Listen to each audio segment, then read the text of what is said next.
All right, everyone. I am so excited to have Cher with me today for our interview, and we're chatting all about motherhood and postpartum, and even motherhood and business and entrepreneurship together.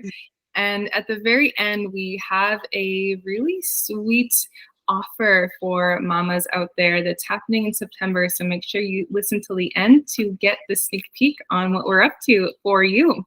So Cher, welcome to the show. Thank you so much for being here. Thank you. Thank you so much for having me here today.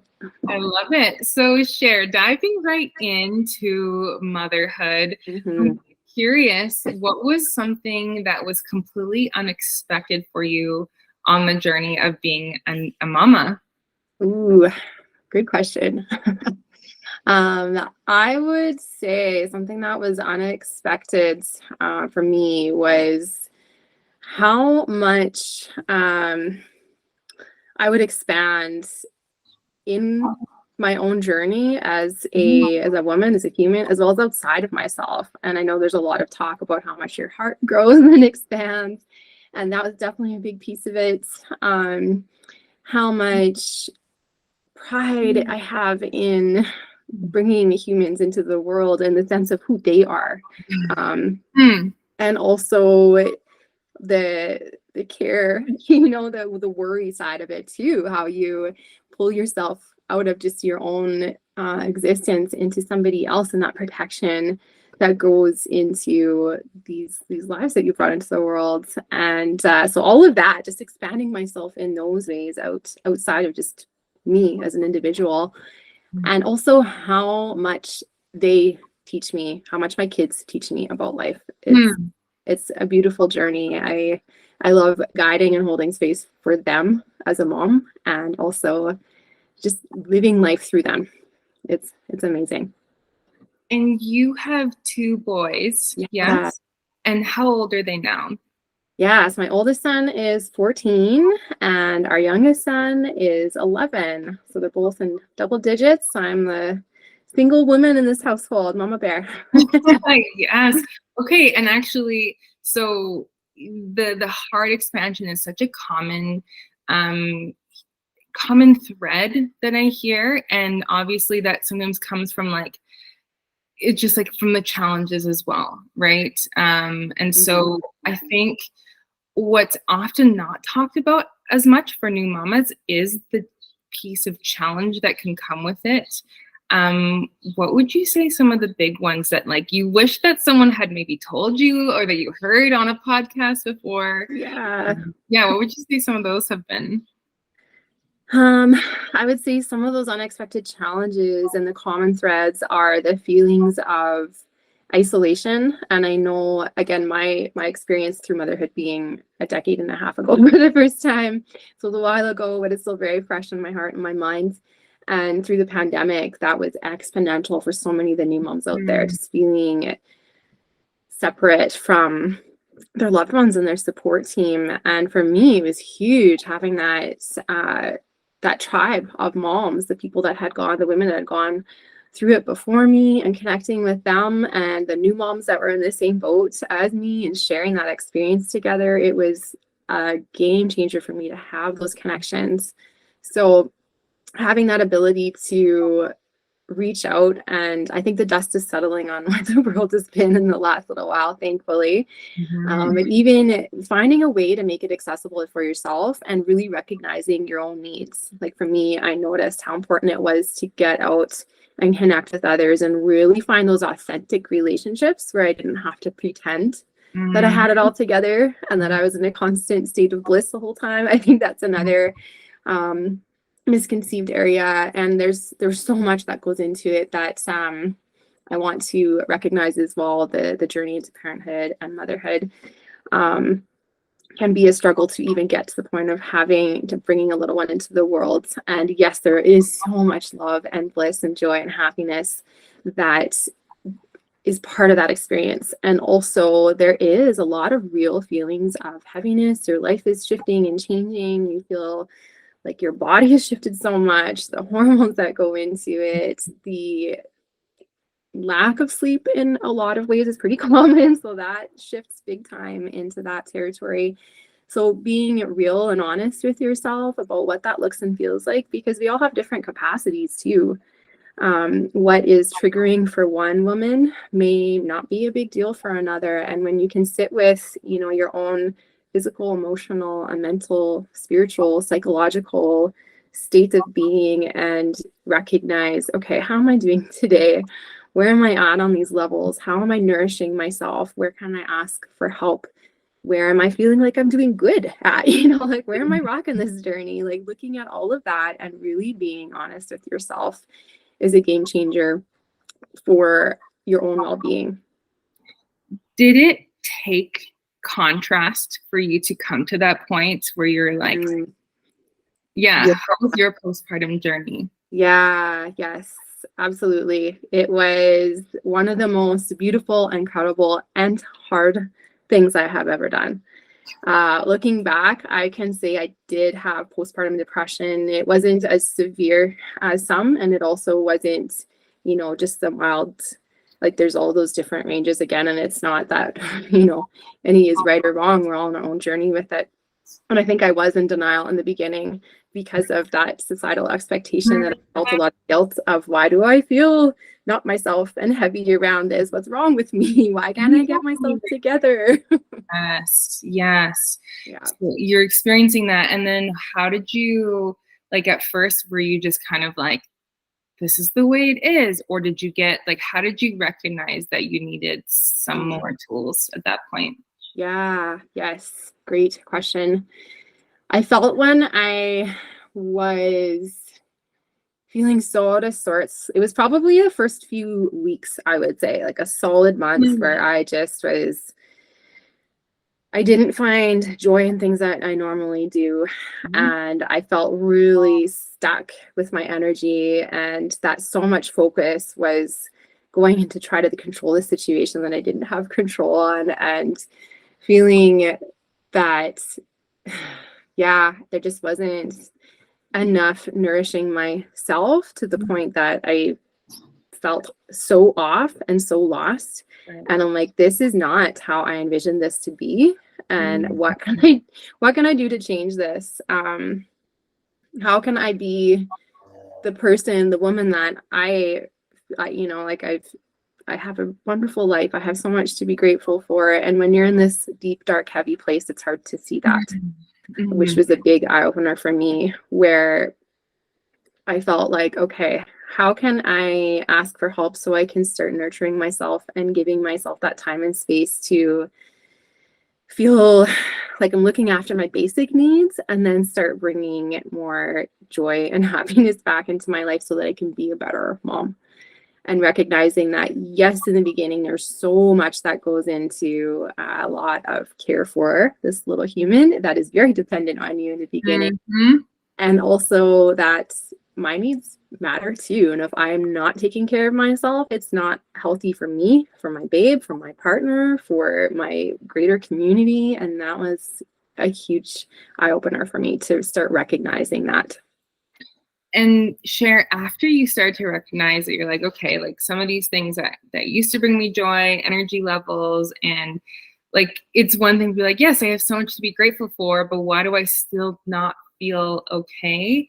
What were the first kind of steps that you started to navigate that? Because I imagine, and I've talked to so many women who are like, I feel like I should be happier right now. I should be celebrating, but of course, all the attention's on baby right now. What if you could even give your younger self advice, give women listening advice, what would you say there? Yeah, great question as well.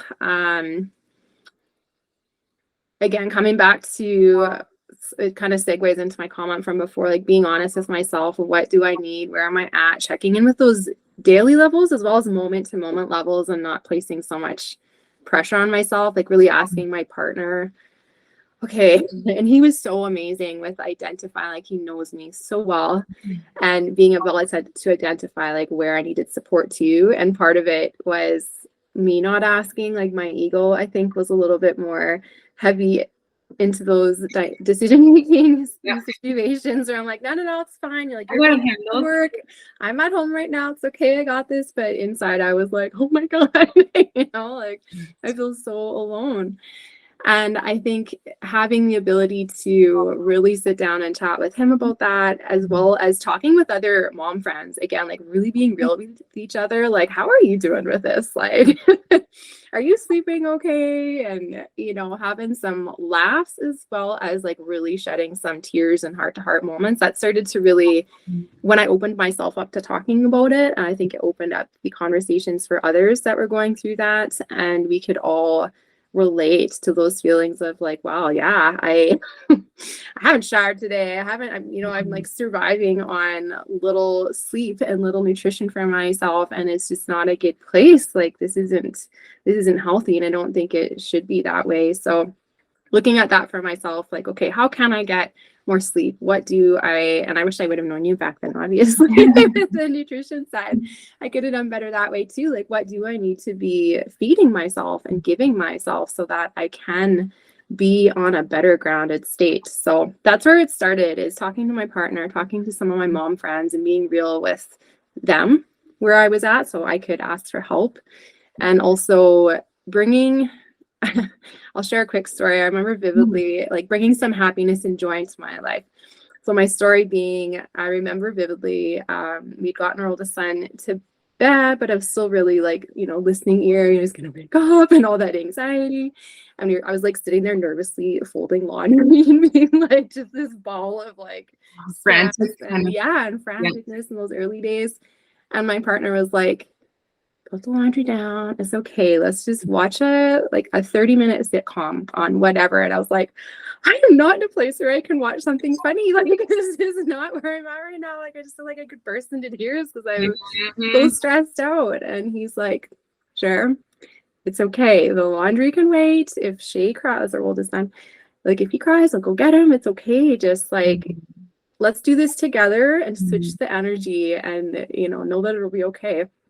So for the first like 5-10 minutes of this sitcom that we're watching, I was just like like tense and not enjoying it.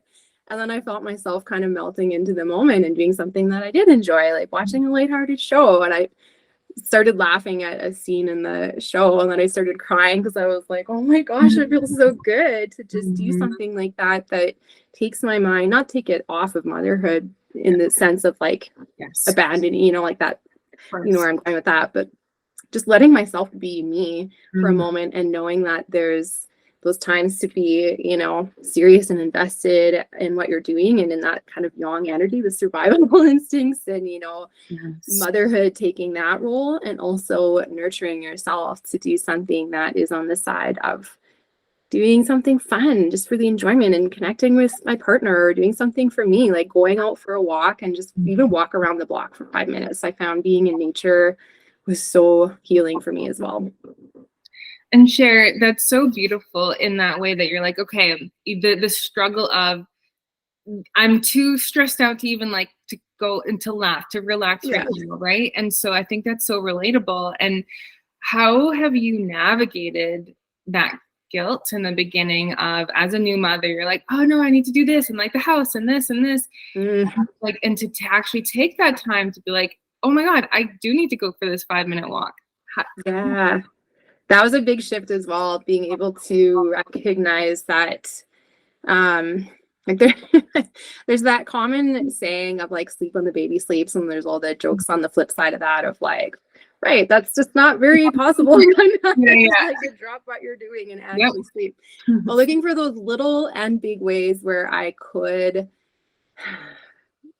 switch gears mentally, physically, emotionally, so that I was doing something for myself. And sometimes that looked like, putting, when they were infants, when my boys were really, really young, putting them in the crib or a safe space, even if they were, or I think especially when they were crying a lot or I didn't know, I was just feeling totally overwhelmed. Yeah. Even taking those few moments, and sometimes I would just go in the bathroom and turn the fan on, some white noise, and sometimes I was just like breathing or crying to just like get through my emotions that way. Even asking for a friend, this was a little bit later on, but asking for somebody to come over and just watch them so that I could be on my, like, knowing again that they were safe and I could leave, or when my partner would get home and kind of decompress for whatever his day looked like too, that we could switch gears and kind of tag team things. Or like one night he would take the nighttime, diaper changes and things like that. I just starting to look at ways that I can give myself a moment to decompress and not be constantly 24/7 on, in that zone. You need that. I'm big on the Jungian energies and ebbing and flowing with that. So finding those ways to look at, when do I need to be on and engaged and have, that adrenaline kind of side pulsing through me, and when can I take a step back from that so my body can heal and rejuvenate. And so did that have to take difficult conversations? Did it have to, like, what did it take for you to actually get to that point?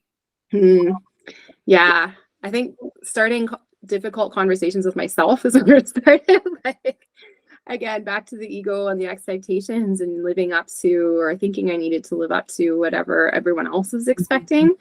Having some deep moments myself that way to look at how can I approach and ask others to go through those conversations of, like, I'm not doing okay here. Like, this is not what I thought it was going to be like, and I didn't realize how I was going to emotionally be or what my triggers would be. That was really tough. And also on the other side of it, very important to do and very supportive once I had those connections with family, my partner, with other moms, with just everyone in my life that in various ways could even understand where I was at, so that I could be more real with them and receive help. I think it's like a core human need, is just wanting to feel understood as well. And especially when there's like that internal guilt of, again, like, I should be feeling a different way right now, but I feel the complete opposite. I feel very alone and very overwhelmed in this. And like, there's so many women who are just like break down in that journey, and it almost feels shameful of like, oh, I shouldn't be feeling like this. Like, it should be natural and and like not what everyone posts on social media about motherhood. And I think that's changing, of course, but would you have found it beneficial to connect in a community like sooner on?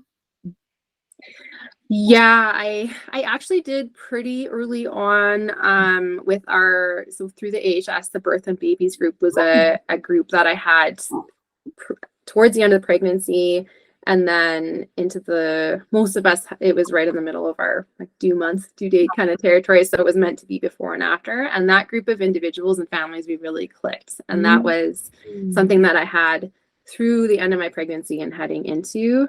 And I knew how important that was for me. And I think having those resources was instrumental. And I think being able to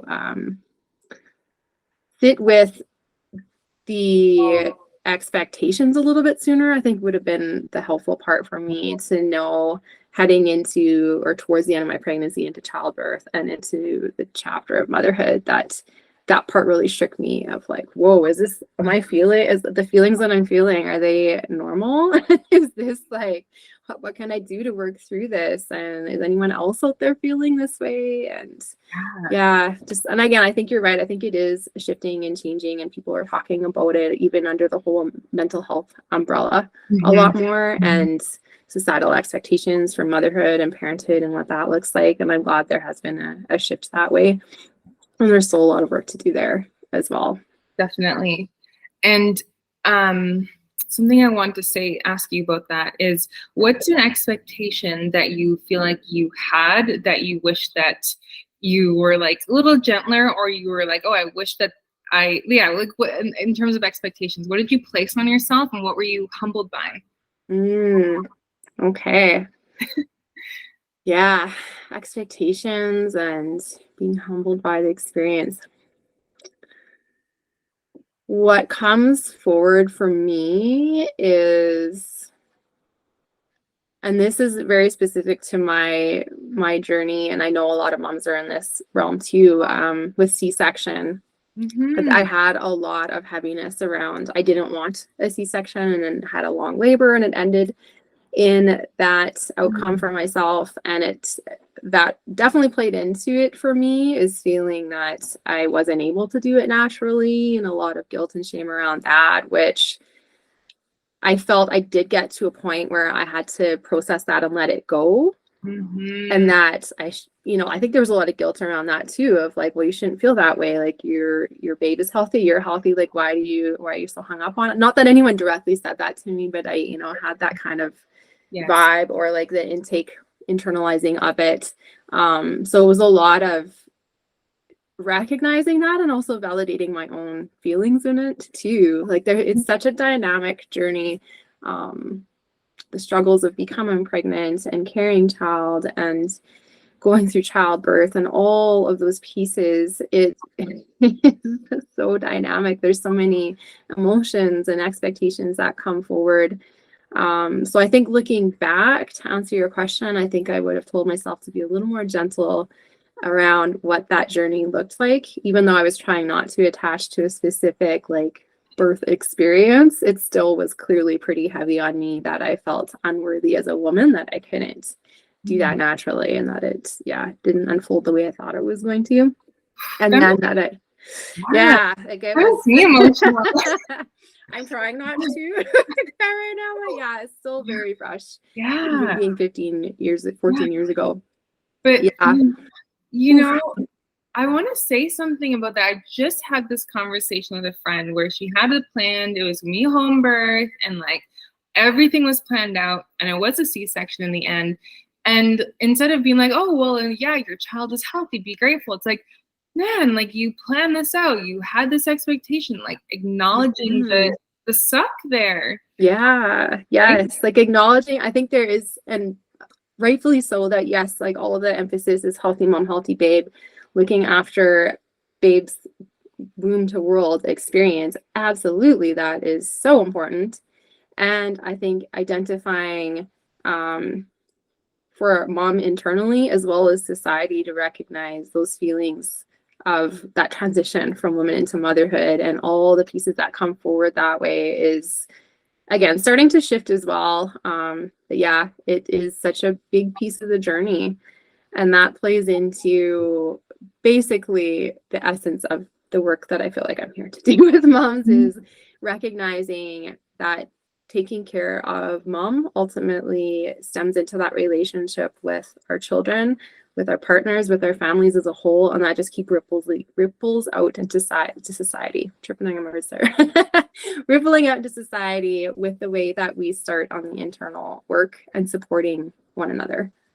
It's fascinating that I have not had that experience yet, but our missions are the same of that, because I know that I've seen it over and over again. When a woman is feeling good in her body, she's not dealing with extreme levels of fatigue or headaches, or that she's just like impacting her day to day, she's able to be with her family, and then her family's nutrition changes, and then that ripple effects into the rest of society and generations. Like women who get to teach their daughters about their menstrual cycles and what's normal and what's not. Like it's so cool. Moms are incredible, right? They are the hub of influence, I believe, of a family and a society. And when we carry this like guilt and shame, and like we're not able to be present with our kids or ourselves or partners, it does impact everything. Yeah. So now, sorry, is there something else that you wanted to add on that? No, I was going to say, I feel so in alignment with the work that we're both doing, and I love that about our partnership here. Me too. And Cher, on that note, I want to ask you, and before we kind of share what we have for mamas, is how have you navigated also a career, but not only like you're running the show with the Dragonfly Maternity, right? How has actually being a career woman, a businesswoman, actually help you become a better mother? I love this question, because it looked so different than I thought it was going to for my whole journey. I'll try to paraphrase, because I know we're getting on in our time. When I had my first son, I took the whole year of mat leave because that's what you do. And now it's like 18 months, which I think is amazing. And there's also that support to go back earlier if that's what you choose to do. So it's changing a bit that way. But for me, I took the year off, and as I already shared, I went through a lot in that first month, and then in the whole year, it started to settle a little bit more, my role and my well-being and how I was handling things. And with that, I recognized within myself that I love being a mom, absolutely. And I also love my career. And at that time, I was working downtown at a publishing company, which I absolutely loved. And I did that for many years. For 12 years, I was down there for both the kids' pregnancies, childbirth. That's what I was doing. And I noticed how much I missed the connections with other adults on the daily. Like not just that once a week where I would see the other moms. That was a sanity saver for me. And I recognized how much of the other pieces of my life I was missing. Right. And I honor deeply the moms that stay home with their kids, and that is the role they take on as stay-at-home mom or the housekeeper, like housekeeper of the family and the household, that realm. I think I wasn't expecting it to affect me the way it did, where I felt like, okay, I thought this is going to be the path I took, but I recognized within myself that I wanted to return to work, and that made me, to answer your question, made me a better mom when I returned home and had that piece of myself fulfilled as a woman. And again, this isn't like right, wrong, or otherwise for how us as individuals, as women, especially when we are the caretakers, and if that role is mom goes back to work and dad stays home for paternity leave, I think that's beautiful as well. I've been meeting more and more people that way that are embracing that. Yeah. And with my second son, I decided to take a shorter mat leave and had that first 6-7 months with him. And it was a beautiful time. I felt in a different state on that second time around, and loved having that ability to nurture that relationship with him. So that was very meaningful for me. And also, again, returning back to my career at the time was something that I looked forward to, and it gave me those different aspects of my life to be nurtured and grounded me a little bit more than feeling the disconnect and feeling like I was missing out on that part of my being, my career being, like different parts of me that were being utilized. And all of that to say as well that it was like the seeds that planted within me when I recognized that journey for myself and what other women are going through, that brought all these different aspects of Dragonfly to life, so I could help transition that journey from women to motherhood, and what that looks like individually for moms in so many different ways. Wow. So it just kind of evolved you to be the best version of yourself, which always I think brings back to the family as well, because they get inspired. They're like, my mom is a badass. I love that. Yeah, they've been a part of my business. All three of my amazing guys, they're my rock, my foundation, and all of this. And they've been a big piece of. Okay. I'm getting emotional, even. I'm like still putting myself in your shoes. Yeah, they've been involved in so many ways behind the scenes, as well as in the front lines of what I do and how I do it. And obviously, like them my boys making me a mom, and my partner being right alongside and all this, I have so much gratitude for how they are a part of what I do, and the fact that I can go and do all these things that I feel so passionate about and fulfilled by, and then come home and have this space, these relationships with them, and the times that I get to step away from the business. I've reached this new plateau, being 7 years in now nearly, where I can be with them, creating amazing moments and memories. And I know I have an amazing team that I'm so grateful for. Knowing that the business is in good hands with them, that has just been amazing to feel that sense of accomplishment and landing there with everything that it's like that ebbing and flowing again back to my ability to spend time with them and heal myself and nurture myself and bring it right back into the community where I'm growing through motherhood as well. And I feel so grateful that I get to share this with other moms going through this journey. Oh, I just love that. And it really takes all the work behind the scenes to get to that point. Yes. All of the hard conversations, the laughter, the tears, the growth, the ups and downs. And it really is a testament to you continuing forward as a mother and putting one foot in front of the other and maybe salsa dancing to the side sometimes, like we all do, right? I think it really is that. And that having support and community at an early stage, I think even that is actually something I've like gleaned from this myself, is like, okay, make sure that you have that community, that support there. And so on that note, actually, would you love to tell our listeners about what the offering that we have to them are?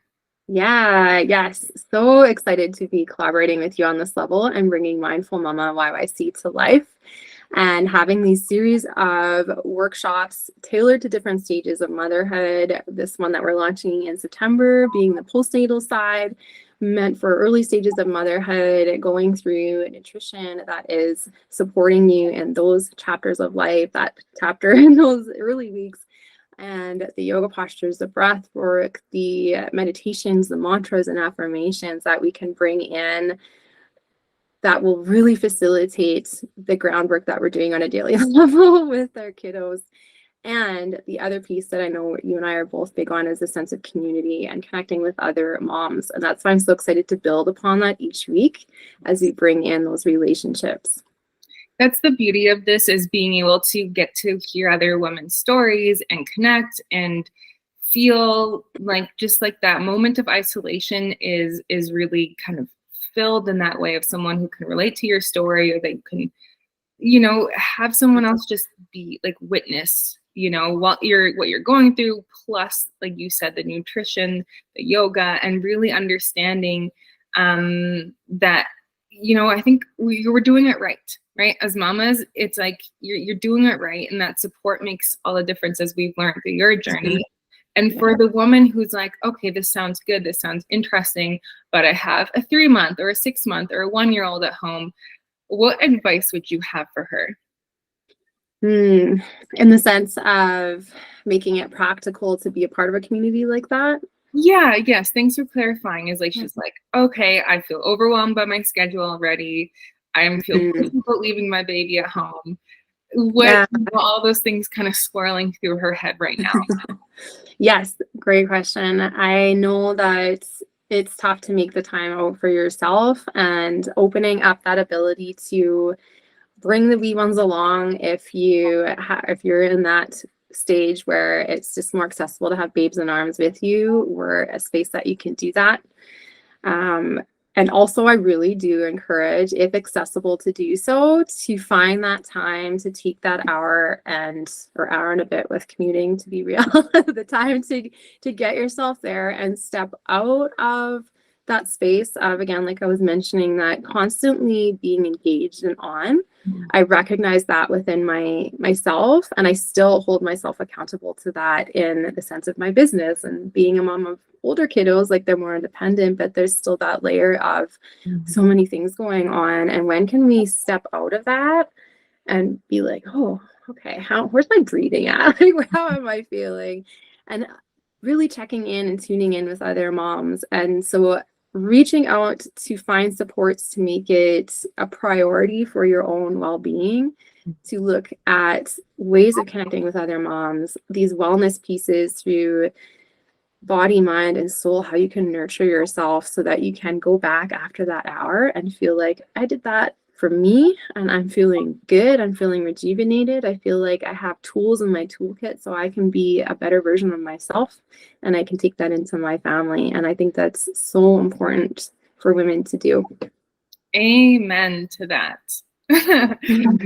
We are going to have all of the details in the description below. And Cher, it has been such a pleasure to hear more about your story, and you have so much depth and so much wisdom to share with us. And I'm excited to be in circle with you. We're so excited to have you listening in circle. If you have questions, I will link both of our emails or Instagram so you can reach out to us. If you have follow-up questions, please make yourself a priority because you deserve it. And we're looking forward to meeting you in September. Mm. Thank you, everyone. So